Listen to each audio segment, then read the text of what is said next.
I just watched earlier this morning from about 1 a.m. Oh, Jesus, to about 4 a.m. The Aviator, Martin Scorsese's 2004 film about Howard Hughes. Um, the lead role, the eponymous role, is played by Leonardo DiCaprio. Leonardo DiCaprio is a serious actor. He's a very good actor. He really does get into these characters very well, and he portrays the emotions and inner dialogue of these characters extremely well. The Aviator was about the earlier part of Howard Hughes's life, from being a young adult up to about 1950. And this is I suppose, a digression. But one of the things you could say about Howard Hughes is that he had an ability to see what was coming. And he had a particular ability to see the bigger picture of things. He was laughed at, he was ridiculed in many regards throughout most of his life. He was condescended to. And we'll get onto that shortly. In many regards, also, Hughes was a very disturbed man. And these are inherent in him, really. Thomas talks about, in a recent video, Thomas Sheridan's, he talks about how Hughes had a paranoia regarding the germs. And the paradox of it, the irony of it, was that Hughes ended up living in filth and not cleaning himself and ended up becoming quite squalid and derelict. He isolated himself. He became extremely reclusive in a particularly pathological way. There's nothing wrong with wanting to be alone. There's nothing wrong with even wanting to be alone for prolonged periods. Nothing abnormal about wanting to be alone. But Hughes isolated himself and deteriorated into considerable squalor. Nowadays, we would diagnose Hughes with a number of things: obsessive compulsive disorder, hyperesthesia, and hyperesthesia is an excessive sensitivity to touch or pain or other stimuli, and he'd also probably have Asperger's syndrome. The Asperger's syndrome, in the case of Howard Hughes, would have manifested itself in his poor social skills, his inability to be spontaneous around others. So it's a very good scene. And before you listen any further, there are some plot spoilers here. Although, in fact, given that the film was documentary largely in its nature, or we could call it a memoir or a biography, there's nothing I'm saying here that's particularly surprising. He goes to the home of a woman he is having an affair with, Katharine Hepburn, who are snooty New Englanders and very snobbish, and they would be the equivalent today of Joe Biden supporters, Kamala Harris supporters, Biden or Obama supporters. They'd be very much that kind of situation. And they were condescending to him, and they were quite rude to him. They were very, very condescending. They were trying to engage him in this witty, erudite type of conversation that a man that Hughes just would not be able for. And that's not his fault.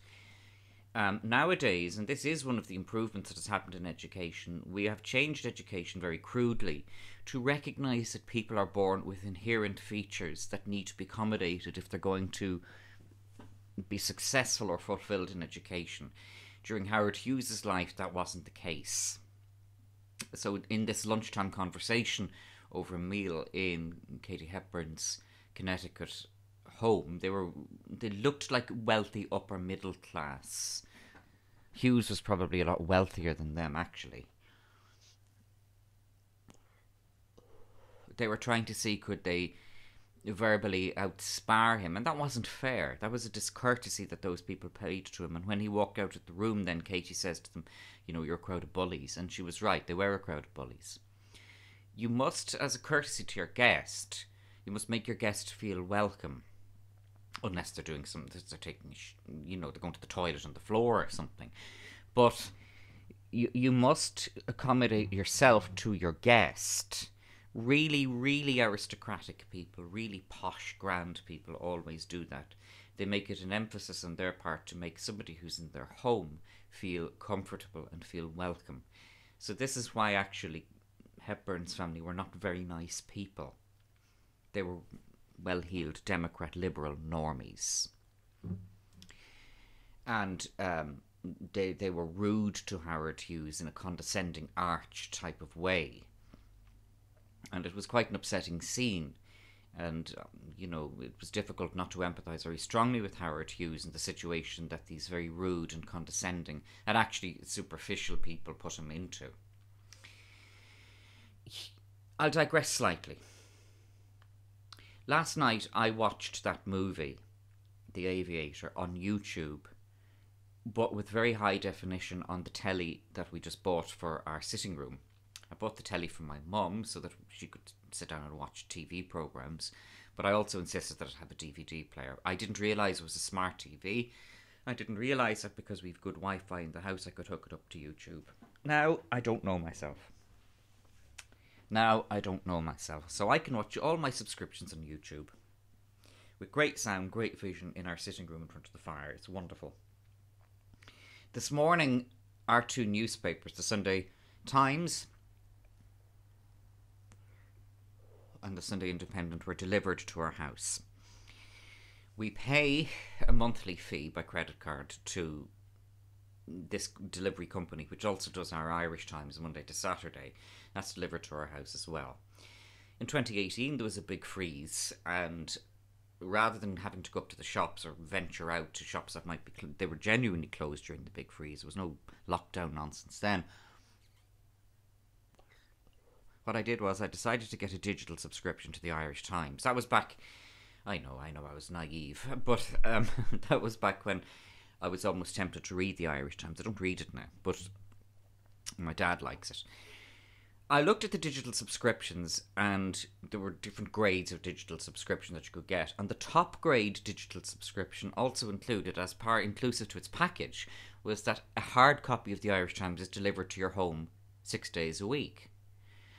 I worked out that both that subscription to the Irish Times that includes its delivery to my home and the subscription to the Sunday Times and Sunday Independent delivered to my home is net cheaper than walking to the shops to buy them. Probably because they're selling it to you at a wholesale price. Now, I'm firmly of the opinion that the individual consumer should get the best deal they can. I don't believe that we should be Luddites. I greatly sympathise with people in business who are now finding themselves up against the wall. But they had the warning in March of this year anyway. Yeah, 3 weeks to flatten the curve. How's that one turned out? 3 weeks, then they come out with these other psychopathic terms. A circuit breaker lockdown. Circuit breaker lockdown. 3 weeks to flatten the curve. Cocooning. There's something, I don't know why I find the word cocooning particularly creepy. It makes my skin crawl, cocooning. Particularly when it comes from something like Varadkar. Vernacular, as Thomas called them. Cocooning. There was something particularly offensive about that. But anyway, I've digressed and I'm rambling. What these two things show: the delivery of the newspapers to my home cheaper than buying them in a shop, shows that retail is finished. The ability to watch my YouTube movies on our main telly when I want to, what movies I pay for on YouTube when I feel like it in high quality, means that mainstream broadcast media is finished. At the end of The Aviator, Howard Hughes had finished the Hercules, this enormous plane, but it was propeller driven. And there's a reception and there's a big party to celebrate this new plane. And the first thing Hughes says to people is, now forget about this, we're going for jets. And they're saying to, well, Howard, forget about this, we're going for jets. I was hugely impressed by that, because that showed that Howard Hughes was able to read the runes and see the writing on the wall and see the straws in the wind, so to speak. I'm not saying that I'm comparable to Howard Hughes. I wish I had his bank balance, but I am saying that what I saw with the delivery of the newspapers in hard copy to our home, cheaper than buying them in the shops, that means retail's over. My ability to get these movies on YouTube, I could also get Netflix. The remote control just takes you straight to Netflix. So there's YouTube, Netflix, and there's other Amazon Video, that kind of thing, Amazon Prime. RTE is finished. Finished. That's the end for them. The writing is now on the wall, people. That's what this means. It's over. And it's the same with retail. For 4 years, actually for 5 years really, if you want to look at the whole trajectory, I've been fighting the builders to prevent them from building high-density, cheap apartments in Howth. I'm accused of being a NIMBY, not in my backyard. Well, I say to people, well, I don't care about your backyard. I'm worried about my backyard. It is my backyard. I'm worried about it. Don't gaslight me. NIMBY, the term NIMBY is a gaslight, not in my backyard. And more often than not, it's used to gaslight and smear people who are objecting to plans for their locality that they think in the long term will damage where they're living. Well, there's nothing wrong with that. We have legal avenues. Fine Gael are trying to close them, the fascists that they are. But we have legal avenues to at least delay builders from ruining our environment to make a quick buck with a short-term visionless plan. Building 500 apartments on this huge, beautiful site facing the Irish Sea in Howth is a short-term plan to get rich quick. That's all it is. It's just cramming in apartments as small as you can get, as dense as you can get, as many as you can get. That on one of the best sites, probably, without exaggeration too much, in Western Europe, because it faces directly out over the Irish Sea. Anybody who's saying, well, we need housing, put them in their backyard. This country still doesn't have an overpopulation problem. So the need to ruin a beautiful strategic site in Howth to put in 500 to 600 high-density 1 to 2 bedroom flats. No, I'm not having it. I'll do everything I can to fight that. But this isn't last year. And retail has now completely collapsed. What with people working from home, suckers, what with people working from home, commercial property has collapsed as well. Nobody's telling you this. The Irish Times is continuing to lie. For that, they should be made pay a very, very high price in the long term. But the property market, both commercially and domestically, has gone. I'm seeing this in Howth, where there's now about 70 substantial houses for sale, some for sale over 2 years. That, I'm afraid, is not a seller's market. Huge swathes of commercial property in central Dublin and the Dublin 1, Dublin 2, 3 and 4 areas are now vacant. They're not going to be reoccupied. That's where we should be putting the high density housing. Either demolish them, it might actually be more better economics just to demolish them and rebuild. Believe it or not, people think it's wasteful. It's not. It's not wasteful. Demolish and rebuild. Or, in some instances where it's economic to do so, to convert these buildings safely into apartments. No. We have these people saying, well, they're not saying it that much these days. You know, Howth needs apartments. No, Howth does not need apartments. Howth needs hotels. Howth needs 3 or 4 decent hotels. We used to have, well, they weren't great hotels, really, in fairness. They weren't particularly salubrious hotels. They'd gone kind of dog-eared by the time they closed. Sutton Castle Hotel, Howth Lodge Hotel, St. Lawrence Hotel, they were all converted to apartments. We need not one more single apartment on the Howth Peninsula. Not one more. That's bad short-term planning. So now there's a builder wanting to build 500 to 600 flats on this gateway site coming into the Howth Peninsula. In fact, whatever the builder or the pals in the media might be saying, the prospect of that happening is very marginally above nil. Also, it's not good economics for them anymore. And these builders, I mean, I'm not slandering them, but these builders are dictated to by economics, and that's fair enough. The hotel industry in Ireland is knackered. It's never been like this. It's wrecked, the hotel industry is. And there is, at least for the next 6 months, no good news in sight. But that can't last. That can't last. The hotel industry in Ireland, the hospitality industry, if you take our hotels, which are some of the best in the world, if you take our pubs, our restaurants, our cafes, that's a huge part of our economy. It's much bigger than agriculture. Yet agriculture gets, they have a very aggressive lobby, agriculture does. They get lots and lots of perks, agriculture do. Well, now it's time for the hotel industry to start doing the same thing. And they will. They will. There are some big players in the hotel industry, sleeping giants, if you like. And they're going to wake up to what's happening here. So, what these industries, like hotels, need, they don't need subsidy.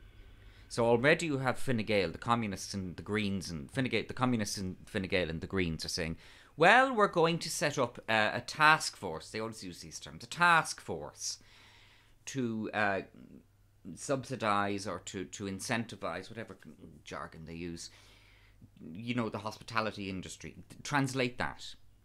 We are going to skew the market in favour of our Fine Gael Green Party cronies by subsidising businesses that belong to our friends in such a way that it will create such a commercial disadvantage that those who are not our friends will be forced into bankruptcy and out of the market. What the hotel industry actually needs is a tax break for 5 years at least. But that's not how Marxists like Fine Gael and the Greens work. That is absolute anathema to the thought of Fine Gael and the Greens. They're not into tax breaks. They're into as much regulation as possible, trampling on people's rights and privacy and boundaries as possible, and looking after their cronies. That's what Fine Gael and the Greens want. This is why it was so disappointing in February of this year that the Irish people allowed, I think, 18 Greens and 35 Fine Gaelers back into the Dáil. And at that point, that was when I said, well, the Irish people are on their own. I'm looking out for number one now. I'm not going to run for election. I'm not going to consider public office. I'm out for number one. That motivates me in Howth with the planning. I don't want development on my doorstep that's going to ruin my neighbourhood. That's what's motivating me. I'm selfish in that regard. I'm not altruistic. The Irish people let Fine Gael back in. They let the Greens back in. Now, the likes of Roderick O'Gorman and Varadkar, they didn't win their seats on the first count. RTE won't tell you that. RTE will continue to promote those two. And many others in that golden circle that RTE promotes. What did I say earlier? RTE is finished anyway. Don't worry about them. They're washed up. RTE is on life support, and it's only keeping going because Fine Gael subsidises them. That needs a constitutional look at as well. There are many things about this year that need a good constitutional look.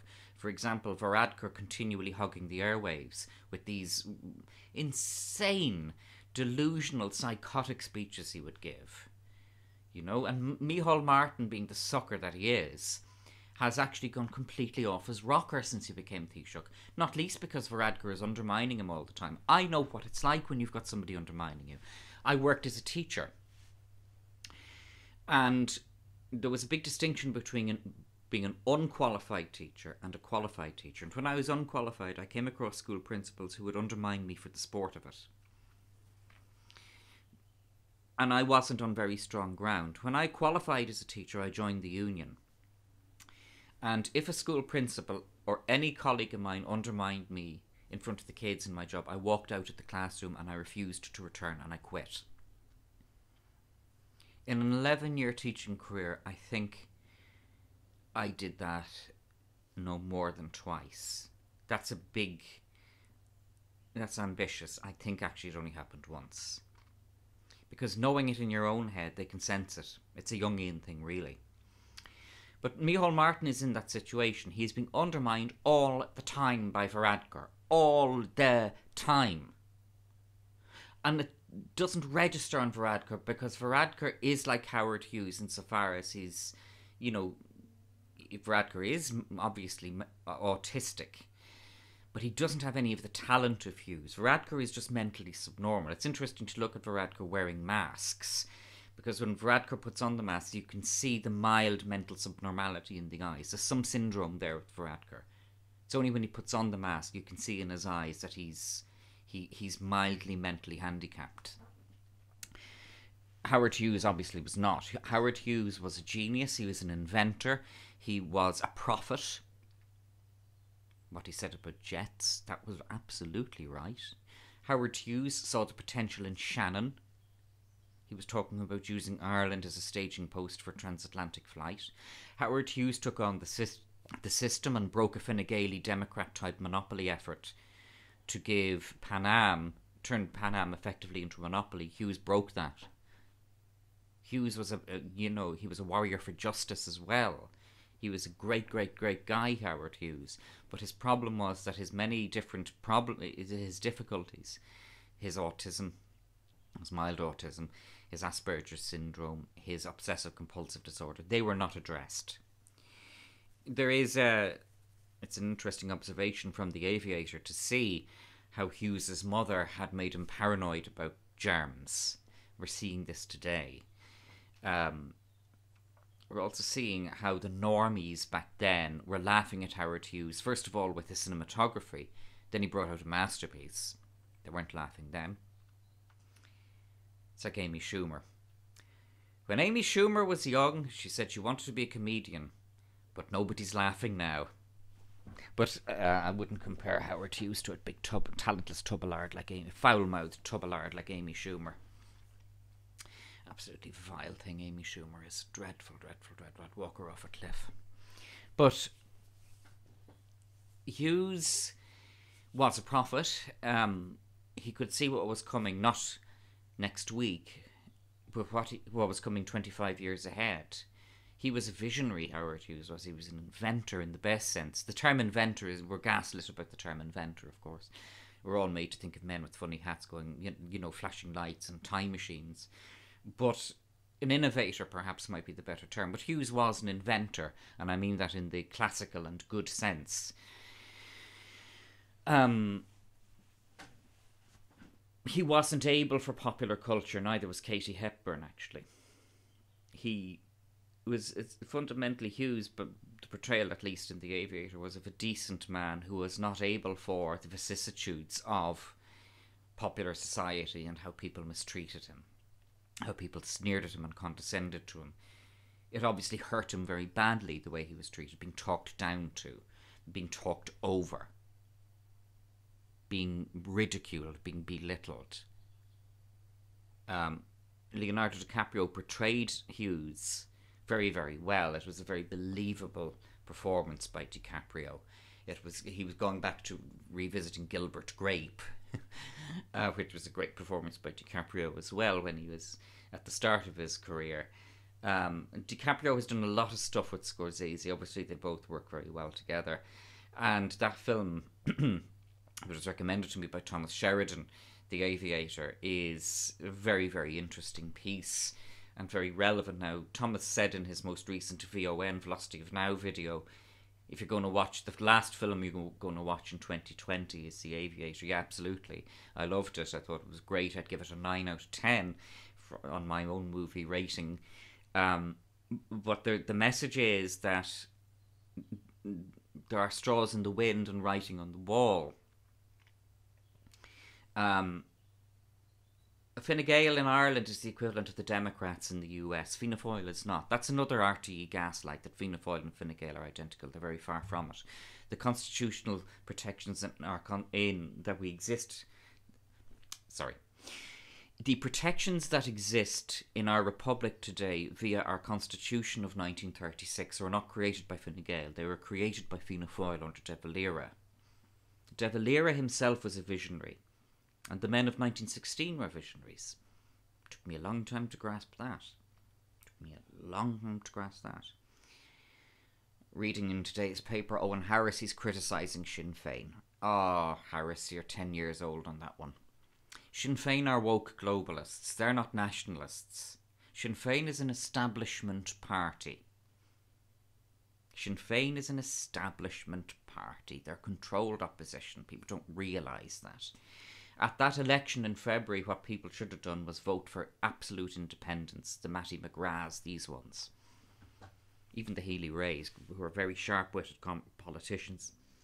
The Healy-Raes are. If they're laughing at them in RTE and sneering at them in the Irish Times, that means that the politician is getting it right, not that he's getting it wrong. They had their chance in February. They didn't take it, and now, as far as I'm concerned, I don't care what happens to the people of Ireland, particularly the middle class who voted for this. Back in March then of this year, I was talking to people who are owning businesses. I said, close, sell, get rid of all your stock, lay off your staff, get out. Go bankrupt if you have to, get out of it. Ireland has a 1-year bankruptcy. Had you gone bankrupt in March, you're now facing only another 3 months. No, 3 weeks to flatten the curve. Well, Happy New Year.